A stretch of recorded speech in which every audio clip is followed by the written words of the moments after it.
Okay भाइ बहिनीहरू तपाईहरुको स्क्रिनमा हामीले देख्न सक्छौं यहाँ युनिट 3 लेखिएको छ हाम्रो एमबीएस सेकेन्ड सेमिस्टरको सिलेबसलाई आधार बनाएर दिएको च्याप्टरको र्याङ्किङ गर्दाखेरि थर्ड नम्बरमा पर्छ तसर्थ युनिट 3 परेको छ। अब एमबीएस सेकेन्ड सेमिस्टरका विद्यार्थीहरूलाई हामीले पढाउँदै गर्दा यो भिडियोले फेरि एमबीएस का विद्यार्थीलाई मात्रै सम्बोधन गर्छ भन्ने पनि होइन, अथवा यो क्लासले एमबीएस सेकेन्ड सेमिस्टरका विद्यार्थीले मात्रै जुन जुन लेभलमा जहाँ पनि मेटेरियल्स म्यानेजमेन्ट पढ्छौं त्यहाँ काम चाहिँ लाग्छ। र मेटेरियल्स म्यानेजमेन्ट भनेको एउटा ड्युअल फंक्सन भएका च्याप्टर्सहरु हुन् के यिनीहरु भनेका। ड्युअल फंक्सन भन्नुपर्दा के भने यसमा थ्योरेटिकल क्वेशन्स पनि आउने सम्भावना प्रबल, न्यूमेरिकल पनि आउने सम्भावना प्रबल।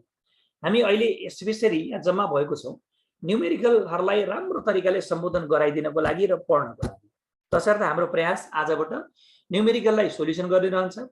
थ्योरीजका लागि चाहिने स्लाइड्सहरु अलरेडी म तपाईहरुलाई पठाइदिसक्छु, मैले अघि नै बाचा गरिसके है।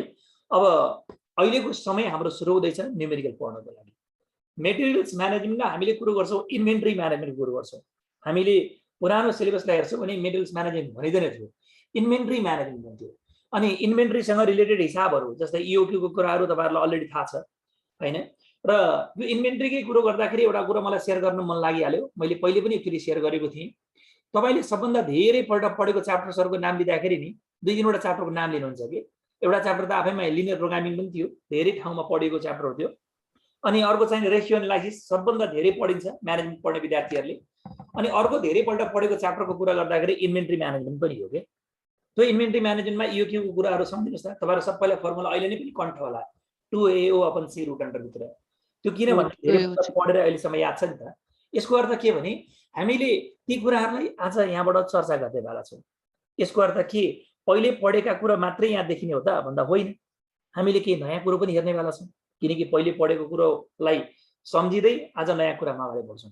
एक्जाममा प्रश्न कस्तो आउँछ भन्दा हामीले पछिल्ला लेभलमा 2AO/C अथवा ईओक्यू को मिनिङ, टोटल कस्टहरु निकाल्ने कुराहरु अनि नम्बर अफ अर्डरका कुराहरु यी सबै कुराहरु हामीलाई एक्जाममा त क्वेशन आउँछ नै, तर त्यसभन्दा बाहिरबाट पनि क्वेशन आउने भएकोले सबै वास्तवमा भन्ने हो भने आज हामीले यो लेभलमा आएर इन्भेन्टरीको 4 वटा मोडल पढ्ने वाला छौं। ध्यान दिएर सुन्नु होला है त। इन्भेन्टरीको 4 वटा मोडल, एउटा छ के भन्दा फिक्स्ड अर्डर क्वान्टिटी मोडल जसमा फिक्स्ड डिमान्ड हुन्छ भन्छौं। अर्को हुन्छ के त fixed order quantity model with service level भनिन्छ। सर्भिस लेभल भन्नुको अर्थ इन्भेन्टरीमा प्रोबेबिलिटीको कुरोहरु जोडेर कहिलेकाहीँ क्वेशन्सहरु नयाँ बनाइन्छ के। प्रोबेबिलिटी क्वेशन जोड्दिने बित्तिकै नर्मल कर्वबाट नर्मल डिस्ट्रिब्युसनबाट प्रोबेबिलिटीको भ्यालु असर्टेन गर्ने अनि त्यहाँबाट जेड भ्यालु निकालेर इन्भेन्टरी म्यानेजमेन्टको क्वेशन्सहरुलाई हामीले सल्भ गर्नुपर्ने खालका केही नयाँ खालका प्रश्नहरुलाई हामीले यो लेभलमा चर्चा गर्छौं। जुन कुरो तपाईले पछिल्लो लेभलमा पढिसक्नु भएको छैन, यहाँ पढ्ने वाला हुन्छ। मैले दुईटा मोडल भनिसके, एउटा fixed order quantity with fixed demand, एउटा अर्को 2 नम्बरको मोडलले के भन्यो त fixed order quantity with service level. Number 3 ले के भन्छ भन्दा टाइम पिरियडिक मोडल इन्भेन्टरी भन्छ। पिरियडिक मोडलमा टाइम पिरियडलाई आधार बनाएको हुन्छ। र नम्बर 4 मा हामीले पढ्छौं के त भन्दा प्राइस ब्रेक मोडल। यो 4 वटा मोडल हामीले पढ्छौं, न्यूमेरिकल आउने खालको। हुन त इन्भेन्टरीको मोडल अरु पनि हुन्छ, जस्तै एबीसी इन्भेन्टरी मोडल भन्ने छ, एबीसी इन्भेन्टरी सिस्टम भन्छ। ती भनेको थ्योरीका लागिहरु जोडिने कुराहरु भए। र न्यूमेरिकली हामीले सल्भ गर्नको लागि यो 4 वटा मोडल हामीले पढ्छौं। यो 4 वटा मोडल मध्ये कुनै एउटा मोडल यसपालि तपाईको एक्जामिनेसनमा ग्यारेन्टी हो, ग्यारेन्टी हो। मैले फेरि भन्दिए 4 वटा मोडलको नाम fixed order quantity with fixed demand. अर्को 2 नम्बरको मोडल भने के त fixed order quantity with service level. Number 3 ले के भन्छ पिरियोडिक मोडल इन्भेन्टरी जसमा टाइम पिरियडलाई आधार बनाइन्छ। नम्बर 4 ले के भन्छ भन्दा प्राइस ब्रेक मोडल जसलाई हामीले क्वान्टिटी डिस्काउन्ट मोडल पनि भन्छौं। त त्यो कुरो इन्डिभिजुअल मोडल पढ्दै गरी हामीले त्यहाँ चर्चा चाहिँ गरौँला। त्यही मोडलहरु मध्ये सबभन्दा पहिला हामीले सुरु गर्छौं। डाइरेक्टली न्यूमेरिकलतिर जाने भए म थ्योरीका पाठहरु जरुरी भएन, त मैले कुरा गर्दै छु के को लागि त भन्दा fixed order quantity model with constant demand. Constant डिमान्डलाई हामीले फिक्स्ड डिमान्ड पनि भन्छौं। यो इन्भेन्टरीको क्वेशन्सहरु नि हामीले पहिले बच्चा लेभलमा अथवा ब्याचलर लेभलमा जे पढ्यो थपक्कै 100% त्यही हो। मैले एकै रति नभने पनि यो हिसाब बन्ने खालको च्याप्टर हो, तर पनि भन्नु त पर्छ किनकि मैले यति भनिन भने मलाई पाप लाग्छ हैन त। कुरो के छ भने नि हामीले ठक्रक्कै पढेको भएकोले हामीले यसलाई अलि रिकल गर्दै अगाडि बढौं, किन यो पढिसकेपछि बल्ल अर्को कुरालाई सजिलो भएर आउँछ। ध्यान दिएर सुन्नु होला। फर्मुला अलरेडी जान्दछु भनेर तपाईहरु क्लासलाई लिभ नगर्दिनु होला, किनकि तपाईहरुलाई थाहा छ जानेकै कुरामा पनि मेरा केही ट्रिक्स र टेक्निक्सहरु यस्तो तरिकाले आइदिन्छन् जसले गर्दा हाम्रो आउँदा दिनमा हिसाब गर्नलाई धेरै सजिलो भइदिन्छ। ल त पहिलो कुरो के बुझौँ भने इकोनोमिक अर्डर क्वान्टिटी जसलाई इओक्यू भन्छौँ। इकोनोमिक अर्डर क्वान्टिटी भनेको के हो भन्ने कुरोलाई हामीले पहिला बुझ्दैछौँ। अब नामले भन्छ अर्डर गर्ने क्वान्टिटी। हेर्नुहोस् त अगाडिपट्टि इकोनोमिकलाई मैले एकचोटि छोडिदिएँ। यो हो के त भन्दा अर्डरिङ क्वान्टिटी हो क्या।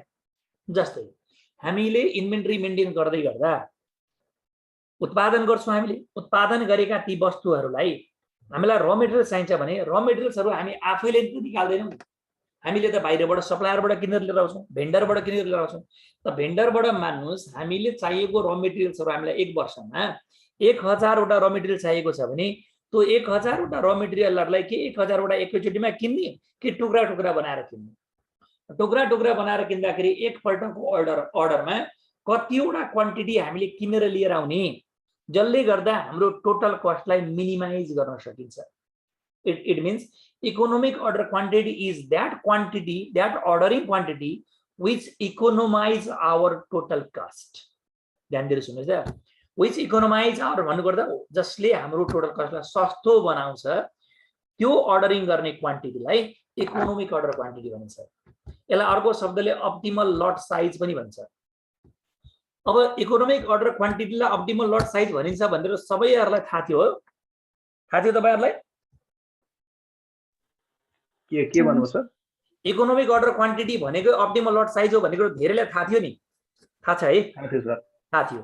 त्यसमै मलाई भन्नुस् त यो इओक्यू र अप्टिमल लट साइज भनेको एउटै कुरो हो, ठीक छ, एउटै कुरो। तर एउटै कुरो हो भन्दा एउटै नामले किन भनिएन? किन होला दुईचोटि भनियो? इकोनोमिक अर्डर क्वान्टिटी र अप्टिमल लट साइज एउटै कुरो हो भने दुईटैको फर्मुला हामीले एउटै लगाउने हो भने यसलाई इकोनोमिक अर्डर क्वान्टिटी मात्रै किन भनिएन अथवा अप्टिमल लट साइज मात्रै किन भनिएन? किन होला यसलाई दुईटा नामले भन्नु परेको होला? कसैले लजिक दिन सक्छ? धेरैपल्ट पढेको च्याप्टर हो यो। किन इओक्यूलाई अप्टिमल लट साइज पनि भनिएको?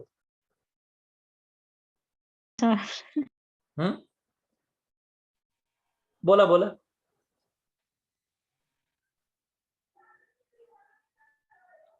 जसले भन्छ यसलाई मेरो तर्फबाट के न के गिफ्ट छ, करेक्ट आन्सर आउनु पर्यो।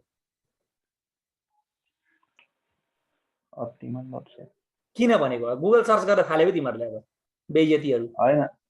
हैन तर यसमा चाहिँ अब क्यारिङ कस्ट र अर्डरिङ कस्ट चाहिँ मिनिमम हुन्छ कम्पेरिटिभली अरु युनिट भन्दा। यो आवाज ओम प्रकाशको हो? के यो आवाज ओम प्रकाशको हो? हो सर। ल ठीक छ, ठीक छ। प्रयास गर्नु सदैव राम्रो भन्छु कि म। प्रयास गर्नु सदैव राम्रो। अब हेर्नुस् त हामी माफ खाने यही त हो नि। अनि हामी दोष दिन्छौँ कसलाई भन्दा पढेको कुरालाई। बुर्ज शिक्षा भन्छौँ। हामी आफैले पनि के बुझेर पढ्ने प्रयास गरेको छौँ त भन्ने कुरा पनि आयो। हिसाब त तपाईहरुले कति गरेर आउनुभयो त, तर गहिराईमा डुबेर कहिले पढ्न खोजिएन। इकोनोमिक अर्डर क्वान्टिटी र अप्टिमल अर्डर क्वान्टिटी दुईटैको फर्मुला एउटै हो। जब फर्मुला एउटै भने नामै एउटै किन राखिएन? फरक नाम राख्नु पर्दा के न के कारण त होला। यसको अर्थ दुईवटा कुरा एउटै हुन् तर दुईटाको बिचमा डिफरेन्स त छ पक्कै पनि। डिफरेन्स के छ भनौँ न भन्दा अब म ठीक छ तपाईहरुबाट उत्तर आउँछ भन्ने मलाई लाग्दैन, किनकि धेरै सरहरूले भन्नुहुन्न भने अब बिचारा विद्यार्थीहरुको के दोष हैन त? भन्नुहुन्न, म त भनिदिन्छु। कुरा के छ भने मैले फेरि कुनै सरहरूलाई दोष दिन खोजेको छैन। विथ ड्यू रेस्पेक्ट सबै सरहरूलाई मैले दशौंला जोडेरै उहाँलाई सम्झिँदै मैले रेस्पेक्ट गर्दै मैले अगाडि बढ्न खोज्दैछु। हामीले गर्छौँ के त भन्दा इकोनोमिक अर्डर क्वान्टिटी र अप्टिमल लट साइज किन एउटै हो भन्दा नि ध्यान दिएर सुन्नु होला। अब इन्भेन्ट्री म्यानेजमेन्टको लागि हामीले मेटेरियल्स म्यानेजमेन्टको कुरो गर्दैछौँ।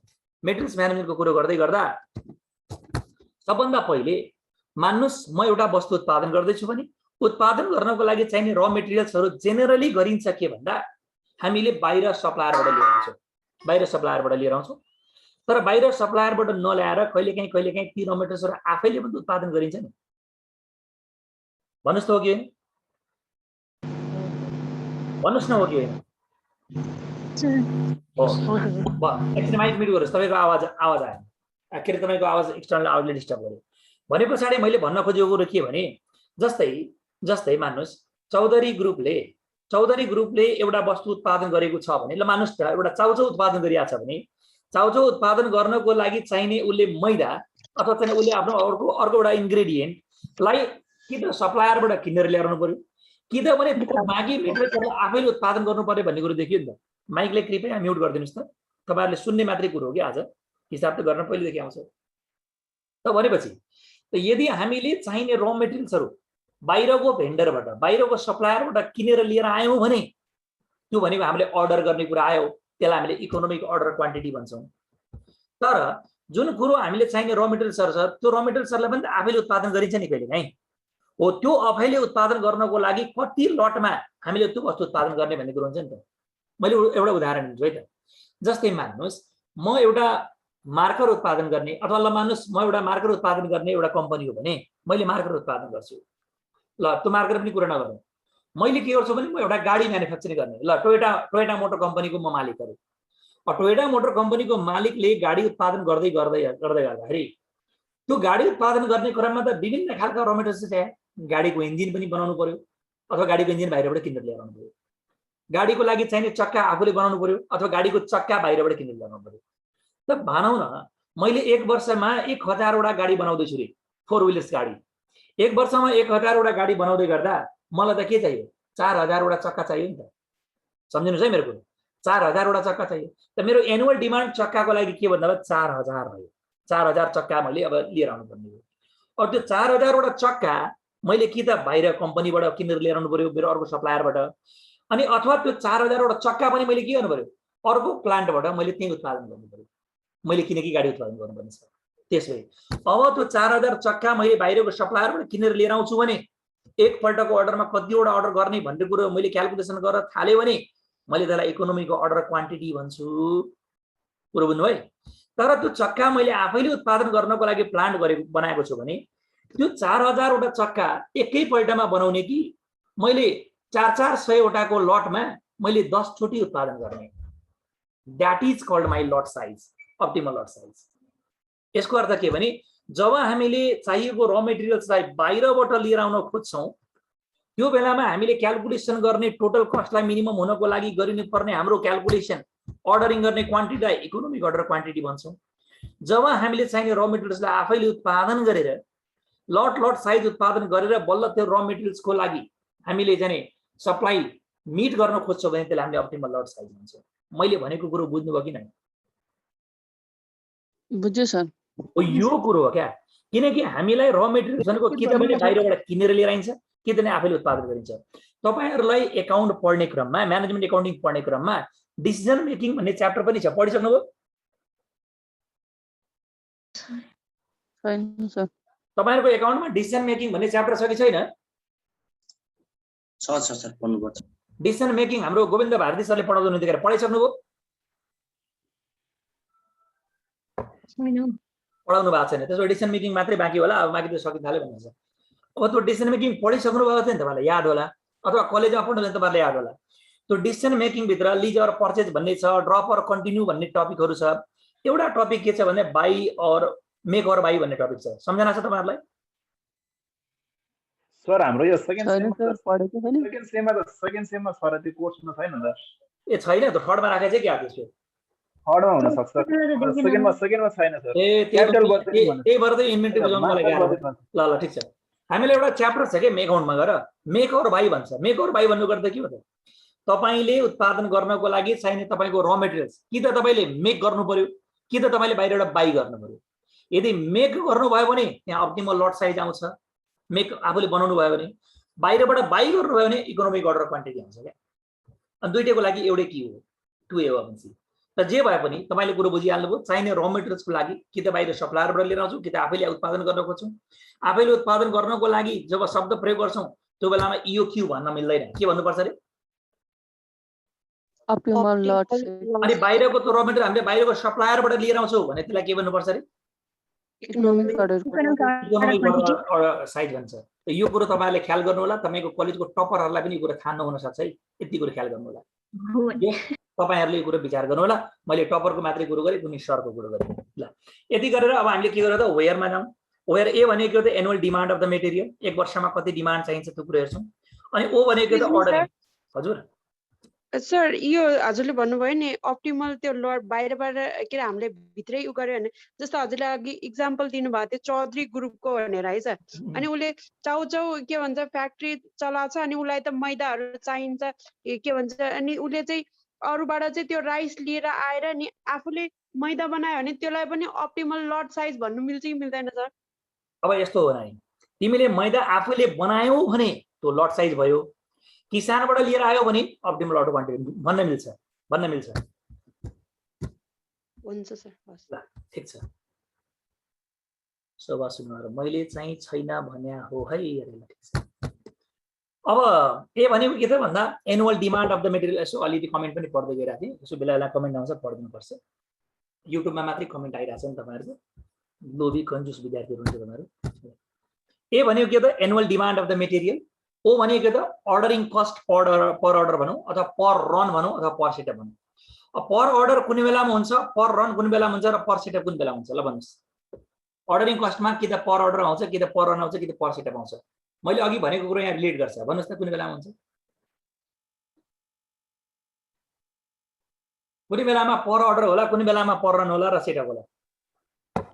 इकोनोमिक अर्डर क्वान्टिटीमा पर अर्डर, यो क्यूमा पर अर्डर होला सर अनि अप्टिमल साइज चाहिँ पर रन। जब हामीलाई यो क्यू निकाल्न भन्छ नि, जब हामीले बाहिरबाट हामीले र मेटेरियल्स किन्दछौँ भने त्यो बेलामा अर्डर गर्दाखेरि लाग्ने कस्ट हो के। तर जब हामीले आफ्नो चाहिने र मेटेरियल्सहरूलाई आफैले उत्पादन गर्दैछौँ भने हामीले उत्पादन गर्नको लागि प्रोडक्सन रन सेट गर्छौँ। तपाईँले एबिसी कस्टिङ भनेर पढ्नु होला नि? यस सर। एबिसी कस्टिङमा हेर्नु होला, त्यहाँ प्रोडक्सन रन भन्ने पढ्नु होला, पढ्नु भएको छ? पढे सर। ओ त्यो प्रोडक्सन रनमा एउटा प्रोडक्सन रन गर्दाखेरि त्यहाँ कस्ट लाग्छ कि लाग्दैन? लाग्छ सर। हो, त्यो कस्ट भनेको पर रन कस्ट हो क्या, त्यो अर्डरिङ कस्ट जस्तै हो। अनि त्यो प्रोडक्सन रनलाई हामीले सेटअप गर्ने कस्ट पनि भन्छौँ। यो सेटअप भनेको हेर्नुहोस् त, यो हामीले लिङ्क गर्न सक्यौँ क्या एकाउन्टेन्ट्सलाई। यो त्यही भएर सबै किसिमको नलेज भयो भने तपाईँहरूलाई सजिलो हुन्छ भन्नु खोजेको। त्यसैले बाहिरबाट किनेर लिएर आयो भने पर अर्डर भन्छौँ। तर त्यो र मेटेरियल्स हामीले आफैले आफ्नो फ्याक्ट्रीमा अर्को प्लान्टबाट बनाइराखेको छौँ भने त्यो बेलामा हामीले पर रन अथवा पर सेटअप भनेर कहिले काहीँ देख्न सक्छौँ। जे होस्, तपाईँलाई पर अर्डर भनिदिँदा अथवा पर रन भनिदिँदा अथवा पर सेटअप भनिदिँदा तपाईँले बुझ्नु होला त्यो अर्डरिङ कस्ट हो, त्यसलाई ओ भनिन्छ। धेरै जसो अर्डरिङ कस्ट भन्ने भएकोले यसलाई ओ भनेर लेख्ने चलन छ, यति कुरो ख्याल गर्नु होला। अनि क्यारिङ कस्ट भनेको के हो त भन्दा क्यारिङ कस्टलाई हामीले अर्को शब्दले होल्डिङ कस्ट पनि भन्छौँ। यो अर्डरिङ कस्ट र क्यारिङ कस्टको बिचको भिन्नताको कुरो गर्दा नि, जब तपाईँको प्रोक्युरमेन्ट डिपार्टमेन्टले वस्तुलाई चाहिने र मेटेरियललाई बाहिरबाट किनेर ल्याउनको लागि अर्डर गरिसकेपछि त्यो वस्तु आफ्नो गोदामभित्र नआइसक्दासम्म लाग्ने जति पनि कस्टहरू छ त्यो अर्डरिङ कस्ट हो। अर्डर गरेको ती सबै वस्तुहरू आफ्नो गोदामभित्र छिरिसक्ने बित्तिकै त्यो गोदाममा छिर्ने बित्तिकै त्यो वस्तुहरूको सेवा सुरक्षा गर्नको लागि लागिने सबै कस्टहरूलाई क्यारिङ कस्ट भन्छौँ। नामैले क्लियर छ, क्यारी गर्ने भन्छ क्या। क्यारी गर्ने भनेको बोक्ने भनेको होल्ड गर्ने। आज मेरो भिडियो चलिरहेको छैन है, अन हुन्छ आफै ड्याप अफ हुन्छ। तपाईँहरूको मेरो अनुहार हेर्ने सौभाग्य आज मिलेन छ। भनेपछि क्यारी गर्नु भनेको होल्ड गर्नु, यसलाई होल्डिङ कस्ट पनि भनिन्छ। त गोदामभित्र छिर्नुभन्दा अगाडि लागेको सबै कस्टहरू अर्डरिङ कस्ट हो। गोदामभित्र छिरिसकेर त्यहाँबाट एउटा नयाँ कस्टहरू हुन्छ, जस्तै त्यो गोदामभित्र लागेको रेन्टको कुरो होला होइन, स्पोइलेजको कुरो होला, इलेक्ट्रिसिटी र हिटिङको चार्जेसहरू होला होइन, क्यापिटल ब्लकेज हुन्छ। क्यापिटल ब्लकेज भन्ने बित्तिकै हाम्रो क्यापिटलमा लाग्ने पर्सेन्टेजमा कस्टलाई क्यापिटल ब्लकेज कस्ट भन्छ। त्यो क्यापिटल ब्लकेज होला, इन्सुरेन्सका कुराहरू होला, सेक्युरिटीको कुराहरू होलान्। अनि त्यो राख्दै कतिपय वस्तुहरू बिग्रेर जान्छन्, एब्सोलेन्सका कुराहरू होलान्, थेफ्टका कुराहरू होलान्, मुसाले खाइदेला त्यो कुराहरू। यी सबैले गर्दा जुन कस्टहरू चार्ज हुने गर्दछ त्यसलाई हामीले क्यारिङ कस्ट भन्छौँ कि। अब जेनरली भनेको छ, generally carrying cost is given in percentage of the purchase price or rupees 1। हामीलाई क्वेसनले पर्चेज प्राइस दिएको हुन्छ, त्यो पर्चेज प्राइसको तरिकाले दरबाट पर्सेन्टेज काट्छौँ कि त भने पर्सेन्टेज काट्दाखेरि पर्चेज प्राइस कहिलेकाहीँ नदिन पनि सक्छ। दिएन भने लौ न बाबा दिएन भनेर पुरपुरो समाएर रुने होइन, हामीले पर्चेज प्राइस 1 रुपैयाँ मान्नुपर्छ। क्वेसनले दिएन भने जहिले पनि 1 रुपैयाँ मान्ने, त्यो 1 रुपैयाँको पर्सेन्टेज काटिदिने। त्यो यसरी पर्सेन्टेजमा काटेको कुरालाई हामीले क्यारिङ कस्ट भन्छौँ। अर्डरिङ कस्ट भनेको केमा मेजरमेन्ट हुँदो रहेछ? पर अर्डरमा, पर रनमा, पर सेटअपमा। त्यसैले कुनै शब्दमा पर अर्डर भन्यो अथवा पर रन भन्यो अथवा पर सेटअप भन्यो, त्यस्तो शब्द आउने बित्तिकै बुझ्नु होला त्यो ओ हो, अर्थात् अर्डरिङ कस्ट हो। क्यारिङ कस्टको कुरा गर्दाखेरि अन्डरलाइन गरेको शब्द कुन देखिएन छ per unit per year PUPY P for per, U for unit, P for per, Y for year. Per unit per year. मैले PUPY लाई भने पप्पी के भने रे मैले पप्पी पप्पी PU पर इयर लाई हामीले सर्टकट बोल्दाखेरि के भन्छौं पप्पी भन्छौं यो पप्पीको कुरो गर्दाखेरि पप्पीको कुरो के बेलामा आयो हेर्नुस् त यो के हो yo what is this carrying cost spelling केबाट सुरु भयो सी बाट अब यसैलाई नबिर्सिने गरी म एउटा स्लोगन बनाउँछु बडा ध्यान दिएर सुन्नु होला गम्भीर भएर सुन्नु होला whenever she comes I need puppy के रे के भन्नुभयो खै लेहरा न हाँसिका whenever she comes I need puppy के रे whenever she comes I need puppy भन्दाखेरि त अब ओम प्रकाश त भित्र भित्र दङ्ग परिगयो बाबुले मैले भन्न खोज्दै थिएँ हजुर मैले भन्न खोज्दै थिएँ केटाहरुलाई मिल्ने रहेछ यो सोलो केटाहरुलाई मिल्दो रहेछ हैन हेर न तिमीले बुझ्ने बित्तिकै त्यही पपी सम्झ्यौ कि क्या हो ल ठीक छ मैले त्यतैपटि लान खोजेकै हो ठीक छ मैले जाने त्यहाँ लान खोजेकै हो किनकि यस्तो हिसाब त तिमीले त जिन्दगीमा पहिले कतिचोटि पढेर आयो नि तर पनि त तिमीलाई अहिलेसम्म थाहा थिएन नि तर यो पढेर एकचोटि हेर जिन्दगी भर तिमीले बिर्सिदैनौ किनकि जहाँ पप्पी डिफाइन हुन्छ नि PUPY जहाँ पप्पी डिफाइन हुन्छ बुझ्नु त के हो सी हो अर्थात् क्यारिङ कस्ट हो नभए विद्यार्थीहरु हत्तु हुन्छन् क्या क्यारिङ कस्ट हो कि अर्डरिङ कस्ट हो कि यो क्यारिङ कस्ट हो कि होइन भने चिन्नै जान्दैनन् त एकचोटि खोज्नु क्यारिङ कस्ट हो भने त्यहाँ कहीं न कहीं पप्पी लुकेको हुन्छ तसर्थ यसैलाई मैले एउटा स्लोगन बनाइदिएँ whenever she comes I need puppy यदि त्यो सी हो भने मलाई के चाहिन्छ पप्पी चाहिन्छ त्यसैले यो स्लोगन समात्ने मैले जानी त्यताबाट लगेकै हो त्यसले गर्दा तिमीलाई अब सम्झिन पनि त सजिलो भयो नि त इन्भेन्टरी पढाउने बेलामा सरले सी सँग पप्पी जोड्नु भएको थियो whenever she comes I need puppy यो स्लोगन तिमीलाई याद भइरहेछ हैन त यति कुरालाई तिमीले ख्याल गर्नु अब इन्भेन्टरीको भिडियो राख्दाखेरि टक्रक्क यो कमेन्ट पनि हालिदियो अब कुरो के छ भने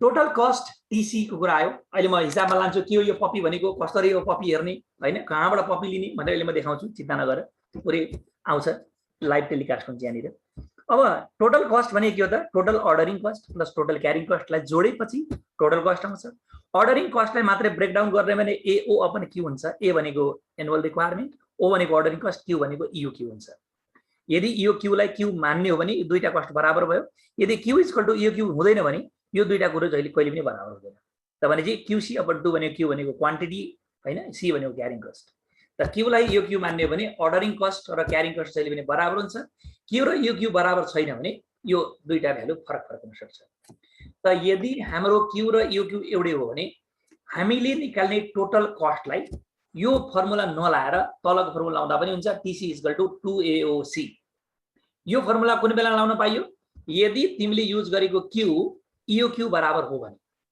क्यू इक्वल टु इओक्यू बराबर होइन भने 2AOC गर्न पाइँदैन कुरो यति बुझ्नु पर्यो ल त्यो बेलामा टोटल कस्ट फरक पर्न सक्छ अनि total cost including purchasing price भनेपछि त्यही फर्मुलामा ए इन्टु पीपी जोड्दिने ए भनेको एनुअल रिक्वायरमेन्ट भइहाल्यो अनि पीपी भनेको त पर्चेजिङ प्राइस भइहाल्यो त्यो पनि पर्मेनेन्ट हुन्छ यो फर्मुला तपाईहरुलाई पहिलेदेखि थाहा छ मैले धेरै समय दिन हिसाब गर्नुपर्ने चाहिँ खतरनाक आज चिन्ता नगर्नुस् सन्तोष अधिकारी बल आइपुग्यो दुईजना यो अघि नै आएर लिभ गरेर फेरि आइपुग्यो ल फेरि हेरौँ अब भन्छ के त optimal number of orders to be placed in a year अब एक वर्षमा हामीले कतिवटा अर्डर गर्ने भन्ने कुरा आउला नि त अर्डरको संख्या निकाल्न खोजेको जस्तै मानुस तपाईलाई एक वर्षमा 1000 वटा वस्तु चाहिएको छ रे एनुअल रिक्वायरमेन्ट 1000 हैन ल मानौँ अघिको गाडीकै कुरो गरौँ न तपाईले 1000 वटा गाडी उत्पादन गर्दाखेरि तपाईलाई 4000 वटा चक्का चाहियो नि त एक वर्षमा तपाईले 4000 वटा चक्का चाहियो 4000 वटा चक्का चाहिँदाखेरि तपाईले इओक्यू निकाल्नुहुन्छ इओक्यू निकाल्दाखेरि मानुस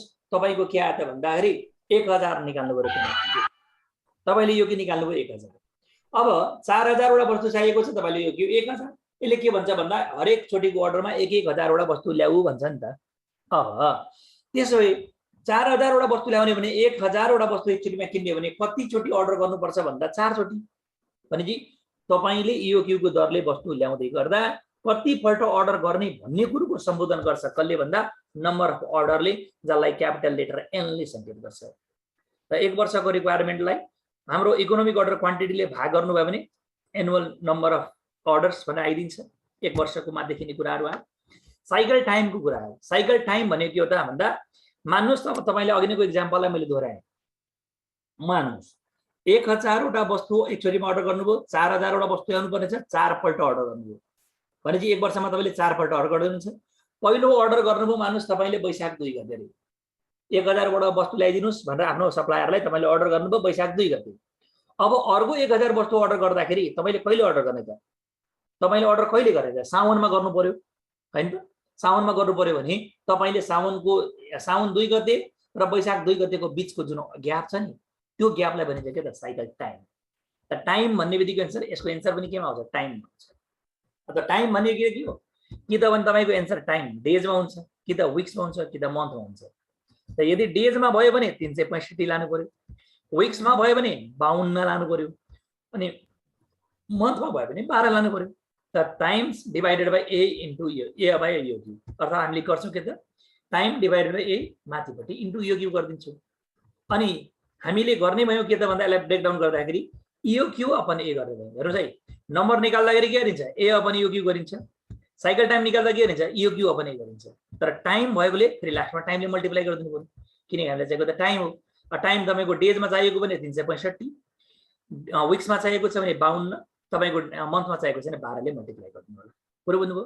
अब हामीलाई 365 दिन नै लिनुपर्छ भन्ने छैन। यदि क्वेशनले 300 डेज लैजा भनेको छ भने 300 लेख्नु होला, 250 लैजा भनेपछि 250 लेख्नु होला। केही पनि भनेन भने 365 लेख्न पाइन्छ। कतै कतै 360 लेख्ने चलन पनि छ, त्यो फरक पर्दैन। ल अब भन्छ के त? Reordering level. रिअर्डरिङ लेभल भनेको के भन्दा तपाईले कुनै पनि वस्तुलाई अर्डर गर्नुहुन्छ त्यो यो क्यू हो, त्यति बराबरले अर्डर गर्ने। अब अर्डर कहिले गर्ने त? अथवा कुन लेभलमा मेरो इन्भेन्ट्री पुगेपछि मैले अर्डर गर्ने। जस्तै तपाईहरु बाइक चढ्नुहुन्छ, बाइक चढ्दाखेरि हरेक समय ग्याप मिलाएर बाइकमा त तेल हाल्नुहुन्छ नि त। बाइकमा अथवा स्कुटरमा अथवा गाडीमा तपाईले तेल हाल्दा तेल कहिले हाल्नुहुन्छ भन्दा रिजर्भमा गएपछि तेल हाल्नुहुन्छ नि त। हो, रिजर्भ जब जब मेरो गाडी रिजर्भमा जान्छ तब तब मैले तेल हाल्छु भन्नुहुन्छ भने रिजर्भमा जति तेलको लेभल हुन्छ त्यो लेभलमा पुगेपछि हामीले अर्को नयाँ अर्डर गर्नु पर्यो भनेदेखि नि त। That is called reordering level. तपाईले घरमा आफ्नो भाँडामा चामल राख्ने गर्नु भएको छ, हरेक दिन खाना पकाउँदाखेरि चामल तपाईले झिक्दै हाल्नुहुन्छ। त्यो चामलको डब्बा, टिन अथवा ड्रम के छ? ड्रमको एउटा सर्टेन ठाउँमा सम्म चामल गइरिने बित्तिकै तपाईले ल चामल हाल्ने बेला भयो भन्ने कुरो भन्नुहुन्छ कि भन्नु न? हो, त्यो लेभलको चामललाई हामीले रिअर्डरिङ लेभल भन्छ। तपाईको घरमा राखेको चिनीको बट्टामा चिनी चिया पकाउँदै गर्दा सकिँदै जान्छ, त्यो बट्टाको तल पिदमा जाँदाखेरि तल्लो लाइनमा गएपछि हामीले के थाहा पाउँछौँ? चिनी थप्नु पर्ने बेला भयो। हो, तल्लो पिदमा गएको त्यो लेभल भनेको त रिअर्डरिङ लेभल हो। तपाईको बोतलमा राखेको, सिसीमा राखेको तपाईको तेल, जुन हाम्रो खाना पकाउँदाखेरि तेल युज गर्नुहुन्छ, त्यो तेल तपाईले तरकारी हरेक चोटि पकाउँदाखेरि हाल्दै हाल्दै हाल्दै गर्नुहुन्छ। जब त्यो तेल तपाईको भुइँसम्म पुग्न लाग्छ तपाईले भन्नुपर्छ अब मैले तेल लिएर आउनु पर्यो। हो, त्यो भुइँसम्म पुग्न लाग्दाखेरि एउटा लेभल बन्छ त्यहाँनिर, त्यो लेभललाई भनिन्छ के त? Reordering level. भनेपछि हामीले कहिले अर्डर गर्ने त्यो साइकल टाइम भयो, कुन मितिमा अर्डर गर्ने साइकल टाइम भयो, कुन लेभलमा पुगेपछि अर्डर गर्ने त्यो रिअर्डरिङ लेभल भयो, जसलाई रिअर्डर पोइन्ट पनि भनिन्छ। यी सबै कुराहरू मैले भनिराख्नु पर्दैन, त्यो पहिलेदेखि थाहा भएको कुरो, तैपनि नभनी चित्त बुझ्दैन कि मलाई। बानी खराब छ कि आफ्नो। पहिला थ्योरी राम्रोसँग बुझेको अनि बल्ल न्युमेरिकलतिर जाउँ भन्ने जस्तो लाग्छ, सजिलो भएकोले छोड्न मन लाग्दैन। अब आरओएल को फर्मुला हुँदो रहेछ के त? Small letter D into L plus SS. D into L plus SS. D भनेको के त? Daily demand. जहाँ हामीले ए भनेको एनुअल डिमान्ड पढाएको थियौँ नि त, त्यो एनुअल डिमान्डलाई डेजले भाग गरे भने डेली डिमान्ड आएन र? आयो। त्यसमा एनुअल डिमान्ड दिएको हुन्छ, डेली डिमान्ड निकाल्नु पर्यो। यल भनेको के हो त? एल भनेको लिड टाइम भन्छ, जसलाई हामीले एभरेज लिड टाइम भन्छ। लिड टाइम भनेको के हो त? Delivery time of the supplier. अब लिड टाइमको बारेमा तपाईँहरूलाई थाहा छ, मलाई कसैले भन्नुहोस् त के हो लिड टाइम भनेको? Anybody can tail. म एक सरको दुध खाइहाल्छु, भन्नुहोस्। सामान अर्डर गरेदेखि प्लेसमेन्ट गर्नेसम्मको त्यो बिचको टाइम। ओके, तिम्रो नाम भन त? Anuja. Anuja, very good, thank you Anuja. अब कुरो के छ भने, हो मान मैले चाहिँ गाडी उत्पादन गर्ने म एउटा कम्पनी, मलाई 4000 वटा पक्कै पनि मलाई गाडीको चक्का चाहिएको छ, 4000 वटा चक्का ल्याउनको लागि मैले एकचोटिमा 1000 वटा अर्डर गर्दैछु रे, यो क्यु 1000 आएकोले। अनि मेरो सप्लायर भनेको अर्को कम्पनी इन्डियामा छ रे, गाडीको चक्का पठाइदिने। अनि गाडीको चक्का पठाइदिनुस् भनेर मैले यहाँबाट टेलिफोन अथवा इमेल अथवा यो इनभोइस काटेर मैले त्यो पठाइसकेपछि आज पठाएँ। आज पठाएको मेरो मानुस त्यो गाडीको चक्का मेरो गोदामसम्म आइपुग्दाको लागि 10 दिन लाग्दो रहेछ रे, इन्डियाबाट आउनु पर्यो रे। भनेपछि अर्डर गरेको दिनबाट त्यो वस्तु मेरो गोदाममा छिर्दासम्मको जुन बिचको समय छ नि, त्यो समयलाई भन्छ लिड टाइम, जसलाई डेलिभरी टाइम पनि भन्छ। त्यो इन्डियाबाट ल्याउनु भएकोले 10 दिन लाग्यो। नेपालमै हुनुहुन्छ भने तपाईँ 2 दिन पनि हुनसक्छ नि त। तपाईँ सप्लायर हुनुहुन्छ काठमाडौँको, भक्तपुरको हाम्रो चाहिँ बडा साउबाट तपाईँले डिमान्ड आएको छ भने तपाईँले 2 दिन पुर्याइदिइहाल्छ नि त उसले। त लिड टाइम कति भयो? 2 दिन। त अर्डर गरेदेखि कदम वस्तुमा आउँदासम्म, वस्तु चाहिँ गोदाममा आउँदासम्मको समयलाई लिड टाइम भन्छ, जसलाई डेलिभरी टाइम पनि भन्छौँ। एसएस भन्छ। एसएस भनेको सेफ्टी स्टक हो। सेफ्टी स्टक भनेको के त? Buffer stock. त कहिलेकाहीँ अप्ठ्यारो अवस्थामा प्रयोग गर्नको लागि त्यसलाई हामीले राखेको स्टकलाई के भन्छौँ? सेफ्टी स्टक भन्छौँ क्या। बुझ्नुभयो कुरो? जस्तै कुरो के छ भने हामीले कहिलेकाहीँ हुन्छ नि, साथीहरूले पनि पर्समा देखाउनको लागि 100-200 रुपियाँ राख्छन्, तर त्यो पर्सभित्र सानो त्यो गाँठो कतिचोटि बटारेर त्यो पर्सको भित्रपट्टि लुकाएर राखेको हुन्छ 1000। त्यो के हो त? सेफ्टी स्टक हो। मरे नि गरी कुनै बेला जघन्य काम परिहाल्यो भने बल्ल निकाल्यो होला, होइन भने त ट्याक्क। तर जाँड खाएपछि केटाहरूले कहाँबाट पत्ता लगाइहाल्छन् पर्स अघि। जाँड खाएपछि पत्ता लगाउनै पर्दैन। जाँड खाएपछि केटाहरूले हे किन चिन्ता गर, दाइ छैन भनेर आफ्नै औलोलाई आफ्नै नाकमा राख्छन्, दाइ छैन भन्दै पैसा हुरुरी कहाँबाट जित्छन्। सुरुमा मसँग पैसा छैन भने हुन्छ, जाँड त बडा गजबको कुरो हो। ए दाइ छ भन्छन् आफ्नै साथीहरूलाई, दाइ छ नि तेरो, किन चिन्ता गर्छस् भन्दै सबै बिल तिर्छु पो भन्छ लास्टमा। ल यसरी हामीले सेफ्टी स्टक भनेको त हामीलाई अप्ठ्यारो परेको अवस्थामा हामीले मेन्टेन गर्नको लागि लिएर आएको स्टकलाई सेफ्टी स्टक भन्छौँ। र लास्टमा हामीले एउटा फर्मुला हेर्छौँ, average stock level EOQ upon 2 + SS. अब मैले एउटा इक्जाम्पल पनि देखाउनै पर्छ, सजिलो च्याप्टर हो, त्यही भएर मैले इक्जाम्पल देखाउँदिनँ। मैले त सिटी बुझिनँ सर। हजुर सिटी बुझिनँ सर, त्यो साइकल टाइम के अलिकति। साइकल टाइम भनेको आज तिमीले मान एउटा वस्तु अर्डर गरेको छौ, एउटा वस्तु अर्डर गर्यौ, मान वैशाख 2 गते गर्यौ। अब त्यो अर्को पनि अर्डर गर्नु पर्यो नि। 4000 वस्तु पुर्याउनको लागि तिमीले 4 चोटि अर्डर गर्ने भन्ने कुरो देखियो नम्बर अफ अर्डरबाट।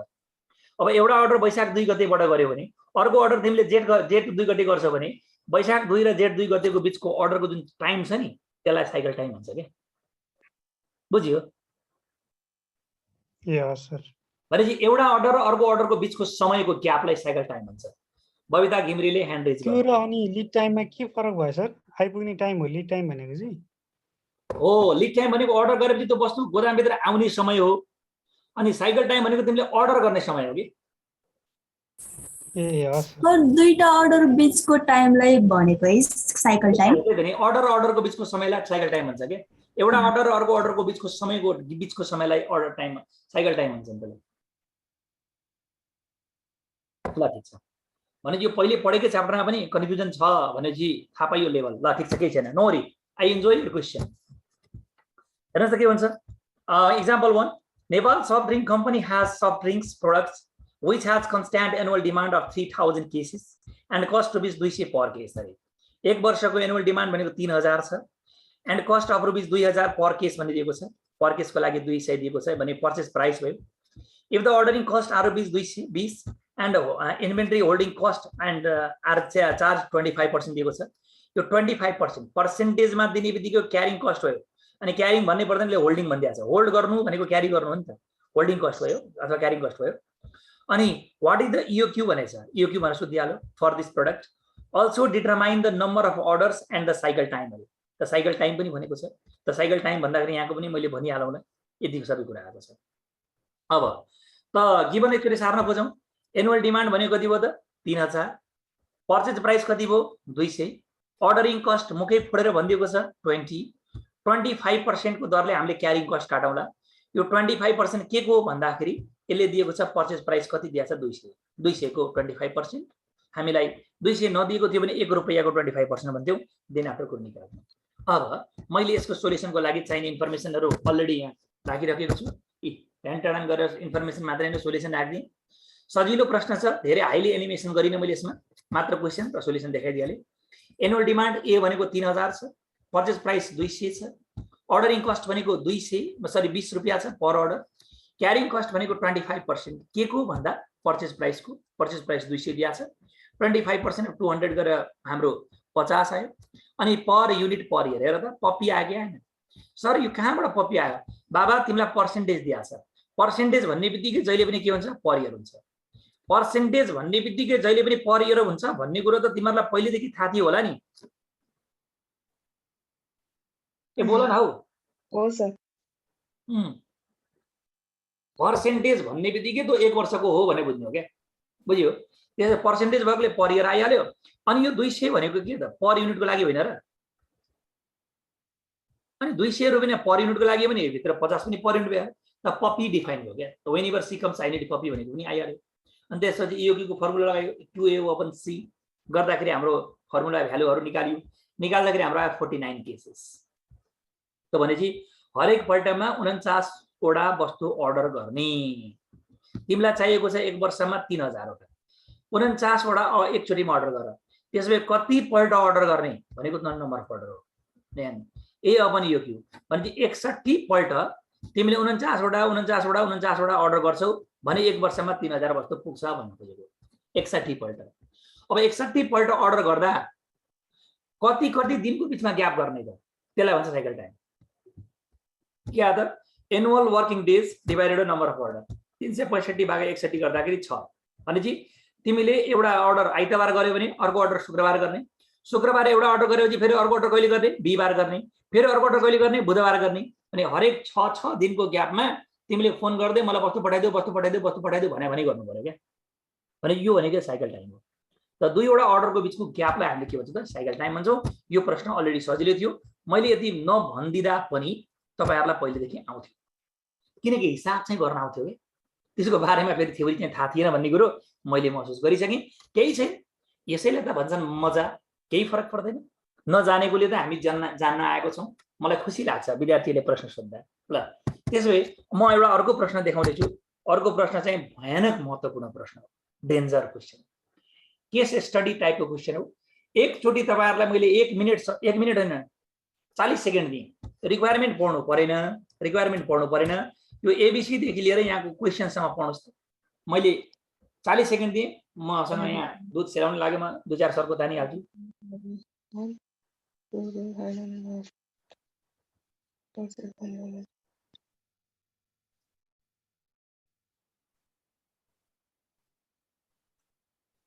पढ्दै गर्नुस्।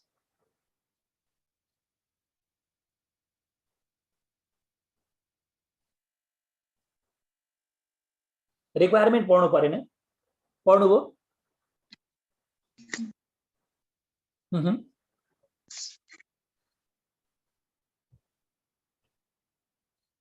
ल ठिक छ, तपाईँ जहाँसम्म पुग्नुभयो त्यहीँ रोकिनुहोस्। अब म पढ्छु। यो प्रश्नमा नि भयानक इन्फर्मेसन छ, अनि more information sometimes more confusion पनि भन्छ क्या कहिले। अनि यो प्रश्नलाई मैले जुन विद्यार्थीहरूलाई अहिलेसम्म जतिजना विद्यार्थीहरूलाई बीबीएलाई पनि पढाएँ, यो प्रश्न दिने गरेको छु। एमबीए का विद्यार्थीहरूलाई पनि यो प्रश्न दिने गरेको छु। एमबीएस का विद्यार्थीहरू त हरेक वर्ष मैले 4-5 वटा ब्याच पढाइहाल्छु। हरेक ब्याचमा विद्यार्थीहरूलाई दिने गर्दाखेरि मैले यो प्रश्न कोही पनि विद्यार्थीले मिलाउँदैनन्। इन्फर्मेसन गिभनै सार्न सक्दैन विचार, किनभने हामीलाई सजिलो क्वेसन मात्र एक्सपेक्ट गरेर यो केस स्टडीमा आउन सक्ने खालको क्वेसन हो। यद्यपि तपाईहरुलाई केस स्टडीमा इन्भेन्ट्रीबाट आउँदैन, आयो भने तयार त हुनु पर्ला नि त। त्यही भएर विचार गरौँ है त, एकछिन धैर्य धारण गरौँ। के भन्छ हेर्नुस् त, ABC company requires 2500 units of र मेटेरियल्स पर मन्थ भनेको छ। 1 महिनामा 2500 युनिट चाहियो। यसको अर्थ हामीलाई के हो त भन्दा हामीलाई एनुअल रिक्वायरमेन्ट भनेको 2500 × 12 गर्नुपर्ने भयो। 1 महिनाको पो यति हो। फाइनल आउटपुटको लागि हामीलाई चाहिएको र मेटेरियल्स हो यो। It purchases 1 unit of materials for ₹8 अरे। एउटा वस्तु कति रुपैयाँको दरले किन्छ त? 8 रुपैयाँको दरले। यसलाई भने पर्चेज प्राइस भन्छौँ, पीपी भन्छौँ। And the cost of capital blockage is 10% अरे। क्यापिटल ब्लकेज भनेको अर्थ हामीले यो क्यारिङ कस्ट निकाल्नको लागि, किनकि यदि कुनै कुरालाई हामीले पर्सेन्टेजमा चार्ज गरेर दिएको छ भने त्यसलाई हामीले क्यारिङ कस्ट भन्छौँ। यहाँबाट क्यारिङ कस्ट निस्किन्छ। Annual insurance for 1 unit of material is ₹1.40। तो यो ₹1.40 इन्स्योरेन्स भनेको हाम्रो यो इन्स्योरेन्स भनेको बाटोको हो भने यो अर्डरिङ कस्टमा गयो। गोदामको इन्स्योरेन्स हो भने हामीलाई यो चाहिँ क्यारिङ कस्ट हो, किनकि अर्डर गर्दाखेरि बाटोमा पर्छ नि त, त्यो अर्डरिङ कस्ट हो। तर त्यही इन्सुरेन्स गोदामभित्र आयो भने हामीलाई के हो त भन्दा यो क्यारिङ कस्ट हो। अब यसले बाटो र गोदाम त भनेको छैन। सुन है मेरो कुरो, गजब छ यो कुरो। बाटो र यसले गोदामको त कुरो गरेको छैन। त्यसै मैले ₹1.40लाई अर्डरिङ कस्टमा लाने कि क्यारिङ कस्टमा लाने, गेस गर्न सक्छौ? मैले अघि नै भनेको छु यो कुरालाई फेरि।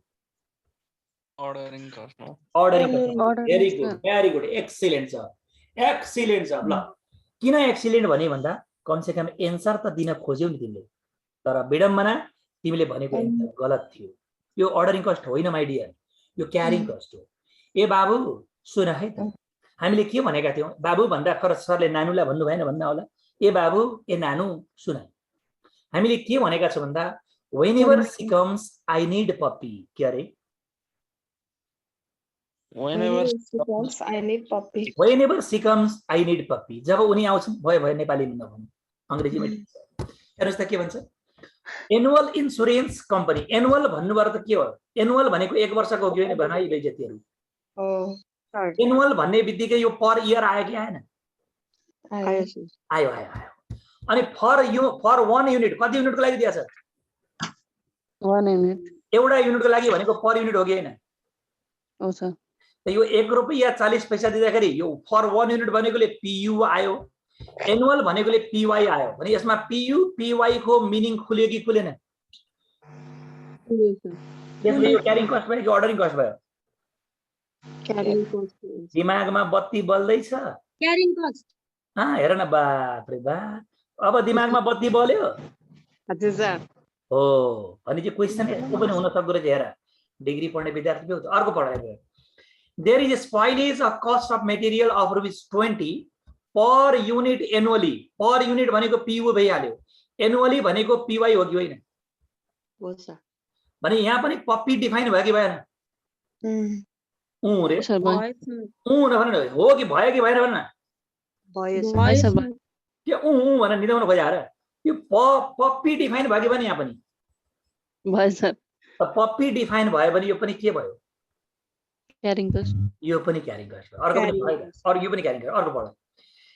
अनि अर्कोले के भन्छ? The rent charges for 5000 units of materials is estimated to be ₹3000 per annum. 5000 वस्तुको लागि रेन्ट कति तिर्छु भनेको छ? 3000। कति कहिलेको लागि हो यो? 1 पर एनम भनेको 1 वर्ष, पर एनम भनेको 1 वर्ष, पर एनम भनेको पर इयर आयो कि आएन? अनि PY भयो, PY देखियो है। अनि कति हजार वस्तुको लागि 3000 हो? 5000 वस्तुको लागि 3000 हो भने एउटा युनिट वस्तुको लागि कति हुन्छ? 3000/5000 हुन्छ कि हुँदैन? हुन्छ सर। भने चाहिँ हेर 5000 को लागि 3000 रुपैयाँ लाग्छ भने एउटा वस्तुको लागि 3000/5000 लाग्दैन र? लाग्छ सर। अनि एउटा त यहाँबाट युनिटरी मेथड पर युनिट त आइहाल्यो, त्यसले पर एनम भनिदिएको छ भने चाहिँ यसबाट पनि PU PY डिफाइन भयो कि भएन? भने चाहिँ अबदेखि क्यारिङ कस्ट खोज्नको लागि तिमीले जहिले पनि के खोज्ने? पप्पी खोज्ने सर। पप्पी भेट्यो भने बुझ्नु त्यो C हो, पप्पी भेटेन भने बुझ्नु त्यो O हो। ल भन यो तरिका तिमीहरूलाई मन पर्यो कि परेन? दामी लाग्छ। परेन भन न। हजुर सर। पर्यो। यो तरिका मन पर्यो कि परेन? पर्यो सर। अलिअलि कि बबाले रे? बबाले। हो नि बबाल त। भने चाहिँ मैले भनिहालेँ हो, मैले भनिहालेँ नि यस्ता च्याप्टर तिमीहरूले पहिले पढेका थियौ क्या, तर यहाँबाट तिमीले जिन्दगी बिर्सिँदैनौ भन्ने कुरो मेरो मनसाय मात्रै हो। यति कुरो हो। अब म सही छु गलत छु तिमीहरूले पनि आफैले जजमेन्ट गर्न सक्छौ। मेरा प्यारा विद्यार्थीहरू, तिमीहरूको माया सदैव मलाई खाँचो छ। The setup cost of inventory is ₹6 per setup. यसले पर सेटअप भन्ने बित्तिकै कता गयो? बोल्दैनौ? पर सेटअप भनेको यो क्यारिङ कस्ट हो कि अर्डरिङ कस्ट हो? पर सेटअप भनेको, पर रन भनेको, पर अर्डर भनेको अर्डरिङ कस्ट हो। अनि the procurement manager estimates the cost of placing an order is equal to 14। An order भनेको पर अर्डर हो कि हैन? अनि यो ₹6 र ₹14 भनेको अर्डरिङ कस्टमा जाने भयो। अनि the supplier takes 3 to 5 days for the delivery र मटेरियल दिन्छ।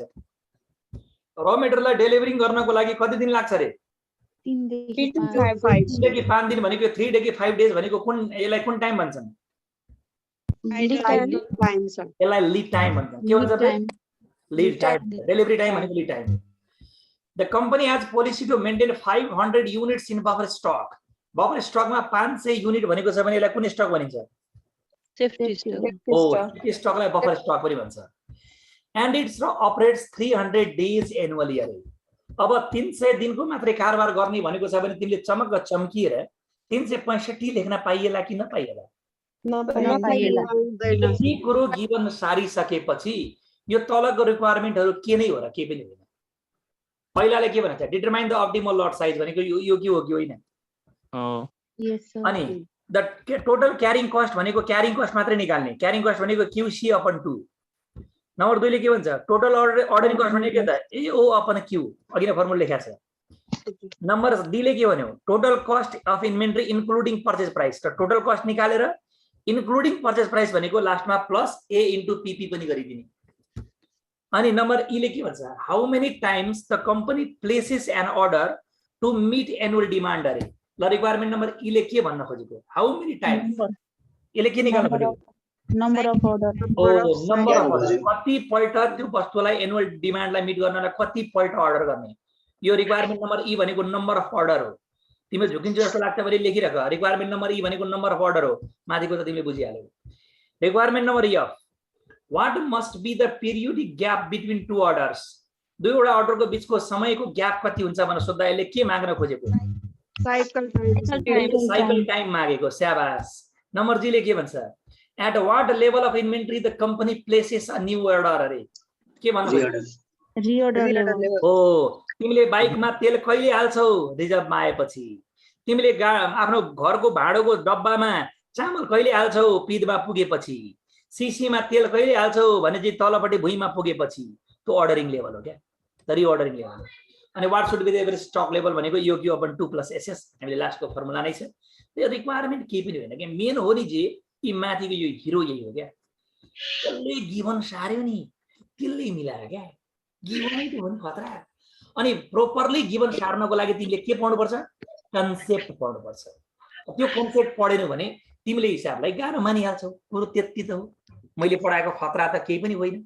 मात्र जे कुरो चाहिन्थ्यो त्यो कुरोलाई मैले बुझाइदिन खोजे मात्रै हो पहिले पढेकै च्याप्टरलाई पनि कति ध्यान दिएर चाख दिएर सुन्ने अवस्था आयो किनकि सायद मैले केही न केही शैलीमा नयाँपना ल्याएको छु त्यति मात्रै नयाँ हो बाँकी मैले केही नयाँ कुरो गरे होइन माइडियर जे कुरो तिमीले जानेको थियौ त्यही कुरो यसको गिभन सार्नको लागि त्यो प्रश्नलाई फेरि मैले डेटालाई यहाँ राखेँ यसको गिभनतिर गएमा सोल्युसन सबभन्दा पहिले के चाहियो एनुअल डिमान्ड 2500 × 12 गरियो या माथि 2500 पर मन्थ भनेको छ × 12 गरेर 30,000 युनिट्स आयो अनि हाम्रो के आयो क्यारिङ कस्ट चाहिन्छ हामीलाई it purchase 1 unit of material पहिला पर्चेज प्राइस आयो पर्चेज प्राइस भनेको 8 रुपैयाँ पर युनिट अब 10% भन्ने बित्तिकै क्यारिङ कस्टको कुरा आइहाल्यो क्यारिङ कस्ट भनेको के आयो 10% अफ ₹8 अनि 1 रुपैयाँ 40 पैसा पनि यही आयो किनकि पप्पी डिफाइन भएको छ अनि स्पॉइलेज कस्ट भनेको 0.20 पैसा पनि यही आइहाल्यो अनि हाम्रो 5000 वस्तुको लागि 3000 भनेको छ भने एउटा वस्तुको लागि 3000 को मुनि 5000 आइहाल्यो यसो गर्दाखेरि हाम्रो यस्तो भ्यालुहरु आयो फेरि यहाँ यो 10 रुपैयाँ अफ 8 रुपैयाँ 8 पैसा अनि यसको 1 रुपैयाँ 40 पैसा यति सबै गरे आयो क्याल्कुलेसन गरे के आयो ₹3 आयो पर युनिट पर इयर त पप्पी डिफाइन भयो अनि अर्डरिङ कस्ट पनि के भयो त 6 रुपैयाँ र 14 रुपैयाँ जोडेर 20 रुपैयाँ आयो हैन त्यसैगरी अब अर्को के आयो त अर्को आयो लिड टाइम आयो एभरेज लिड टाइम भनेको 3 देखि 5 दिन भनेको छ हामीलाई त एउटा दिन चाहिन्छ 3 + 5/2 एभरेज गर्दाखेरि एल भनेको तिमीलाई 4 दिन आयो त्यसैगरी हाम्रो बफर स्टकलाई हामीले अर्को शब्दले सेफ्टी स्टक भन्छौं एसएस भनेको 500 दिन आयो 500 युनिट्स आयो अनि हाम्रो अपरेटिङ डेज भनेको 300 डेज मात्रै मान्न पाइन्छ 365 लेख्न पाइदैन यो भनेको गिभन सारियो गिभन सारेपछि रिक्वायरमेन्ट तिमीहरुले आफै गर्नु रिक्वायरमेन्ट मैले गरेको छुइनँ यति कुरा हामीले जान्नु ल अब यति भइसकेपछि सबै प्रक्रिया उस्तै हो अब तिमीहरुले हिसाब आफै गर्नु भने लेखिरहेछ अब बाँकी काम आफै गर्ने सबै प्रक्रिया उस्तै हो यसपछिको रिक्वायरमेन्टहरु ABCDE गर्न सक्छौ कि सक्दैनौ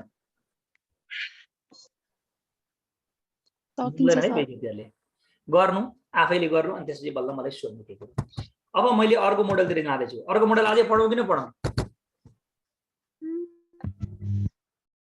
आज नपढौं सर नपढौं नपढौं सर आज आज यति आज नपढौँ सर, आज नपढौँ, यति मात्र त्यसो गर्छु आजलाई मैले क्लास यति मात्रै गरेँ। अब आज मैले नयाँ टपिक त पढाइनँ, तपाईँले पहिले पढेकै टपिक हो यो, तर पनि धेरै महत्त्वपूर्ण कुरो आज जानियो जस्तो लाग्यो, हो कि होइन भन्नुहोस् त?